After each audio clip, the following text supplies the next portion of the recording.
প্রিয় দর্শক, সুইজারল্যান্ডের একটি ট্রেন যেটি প্রতি সেকেন্ডে আপনাকে নিয়ে যাবে এক অন্য জগতে। প্রিয় দর্শক, সুইজারল্যান্ড সিরিজের আরেকটি পর্বে আপনাদের সবাইকে স্বাগতম। আজ আমরা চলে এসেছি ব্রিয়েঞ্জ রথার্ন বাহনের এক জাদুকরী ভ্রমণ এক্সপিরিয়েন্স করব বলে। আর তাই এখন রয়েছি আমরা ব্রিয়েঞ্জ স্টেশনে। দেখুন বাইরে কতটা পরিমাণ বৃষ্টি পড়ছে। আজ সকাল থেকেই কিন্তু খুব বৃষ্টি হচ্ছে, তাই একটু চিন্তিত যে এত সুন্দর একটা এক্সপিরিয়েন্স যেটা ভেবেছি সেটা কতটা করতে পারবো। দর্শক, আপনাদের উদ্দেশ্যেই বলা, তো যারা এই সুন্দর ট্রেন রাইডটা করতে চান, আপনারা চাইলে সব থেকে আমার মনে হয় বেটার হবে আপনি যদি আগে থেকে অনলাইনে টিকিট বুক করে নেন। আর যদি না করেন, চিন্তার কোনো বিষয় নেই। আমি দেখলাম যে এখানে এসেও কিন্তু অনেকেই টিকিট বুক করছেন। তো এবার বলি যে টিকিটের প্রাইস কত। এক একজনের টিকিটের প্রাইস 96 সুইস ফ্র্যাঙ্ক এবং 8 সুইস ফ্র্যাঙ্ক লাগছে যখন আপনি ট্রেনে আপনার সিটটা বুক করতে যাচ্ছেন। তো টোটাল লাগছে 112 সুইস ফ্র্যাঙ্ক। এবার আপনার যদি সুইস ট্রাভেল পাস থাকে তাহলে কিন্তু 50% ডিসকাউন্ট, যেটা আমাদের ছিল, তাই আমরা 50% ডিসকাউন্ট পেয়েছিলাম। এখন আমাদের যাত্রা শুরু হচ্ছে ব্রিয়েঞ্জ স্টেশন থেকেই। দেখুন লাল রঙের এই স্টিম ট্রেন যেন দেখতে এক রূপকথার গল্পের মতো।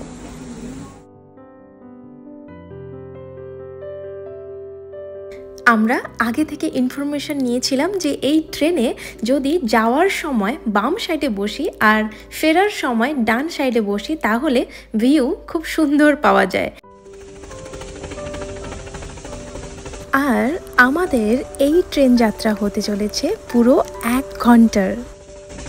ট্রেন পাহাড় বেয়ে উঠতে শুরু করেছে। আর দেখুন এক পাশে দেখতে পাচ্ছি নীল লেক ব্রিয়েঞ্জ।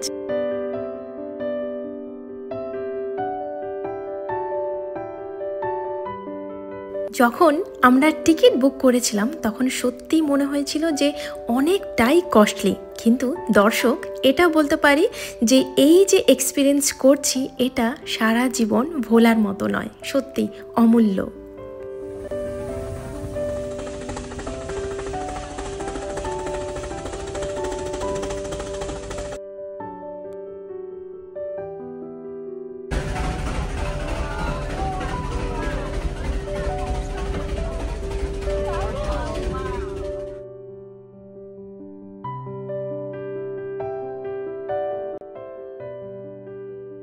দর্শক, আমি আজকে খুবই খুশি, কারণ এই ধরনের এক্সপিরিয়েন্স আমি কোনো দিন আমার জীবনে করিনি, এই প্রথম করছি। তাই আমি জানি না আমি আপনাদেরকে কতটা বলতে পারছি, কতটা বোঝাতে পারছি। আমি চেষ্টা করছি আমি নিজের চোখে যা দেখেছি সেটাই আমি ক্যামেরার দ্বারা আপনাদের সামনে তুলে ধরার। দেখতে পাচ্ছেন সামনে আমরা দেখতে পাচ্ছি এক দল গরু, আর শোনা যাচ্ছে তাদের গলায় যে কাউবেল রয়েছে তার আওয়াজ।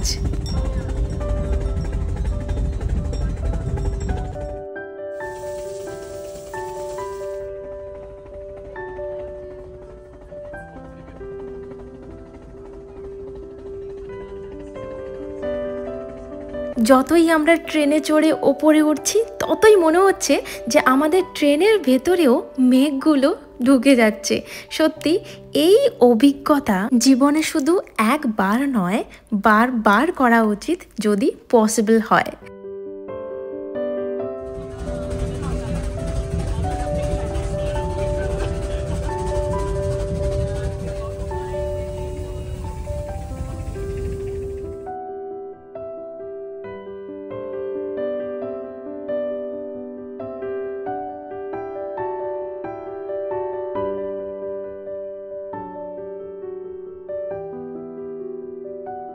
প্রিয় দর্শক, আমরা পৌঁছে গেছি রথার্নের সর্বোচ্চ পয়েন্টে, সমুদ্রপৃষ্ঠ থেকে যা প্রায় 7000 মিটারেরও বেশি উচ্চতায় রয়েছে। তো চলুন আমরা এই জায়গাটা একটু ঘুরে দেখি। বাট আপনারা দেখতে পাচ্ছেন যে এই জায়গাটা পুরো মেঘে ভর্তি, আমরা কিন্তু সামনে কিছুই দেখতে পাচ্ছি না। তাই আমরা ভাবলাম একটু ওয়েট করি, আর যেহেতু খুবই ঠান্ডা লাগছে তাই ভাবলাম একটু কফি হলে খুবই ভালো হয়। আর ভাবলাম যে কফির সাথে আমরা আজকের লাঞ্চটা এখানেই সেরে নেব।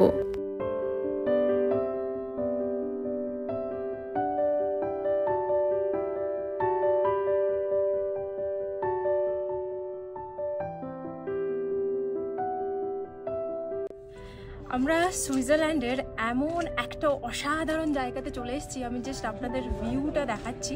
এই জায়গাটার নাম রথার্ন। আমরা স্টিম ইঞ্জিনে চেপে একদম পাহাড়ের ওপরে চলে এসেছি।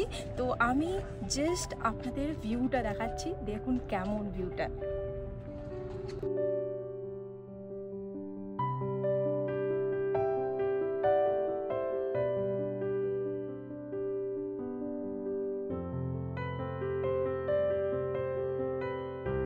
এই দৃশ্য সত্যি আমার কাছে অবিশ্বাস্য।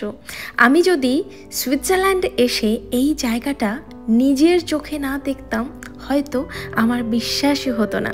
আর বারবার মনে হচ্ছে এই জন্যেই সুইজারল্যান্ডকে পৃথিবীর ভূস্বর্গ বলা হয়, যা একদম সত্য।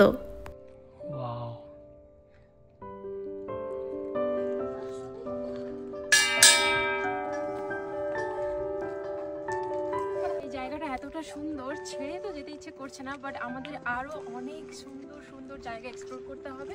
আমরা এখন পাহাড়ের নিচে নেমে যাব সেই স্টিম ইঞ্জিনে চেপে। তো চলুন যাওয়া যাক। আবার ব্রিয়াঞ্জের পথে আমরা নেমে চলেছি, তবে ফেরার যাত্রাতেও চারপাশের দৃশ্যটা কম সুন্দর নয়, যেন একবার নয় বারবার দেখতে ইচ্ছে করে।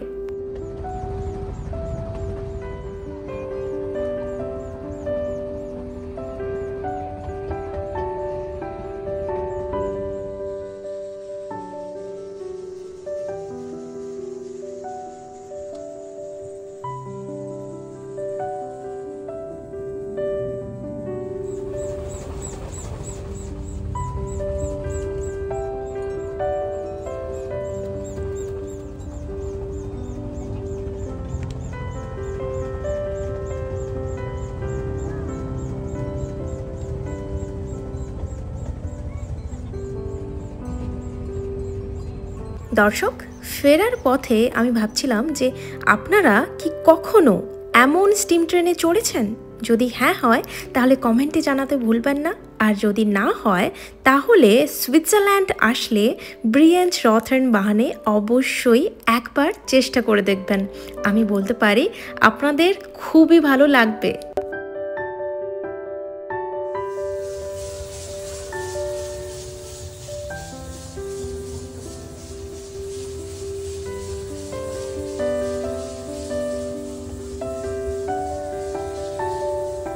আজ ব্রিয়াঞ্জ রথার্ন বাহনের এই যাত্রা শেষ হলেও এর প্রতিটি দৃশ্য, প্রতিটি মুহূর্ত আমার মনে থেকে যাবে। আশা করি আপনারাও আমার সাথে ভ্রমণের প্রতিটা মুহূর্ত উপভোগ করেছেন।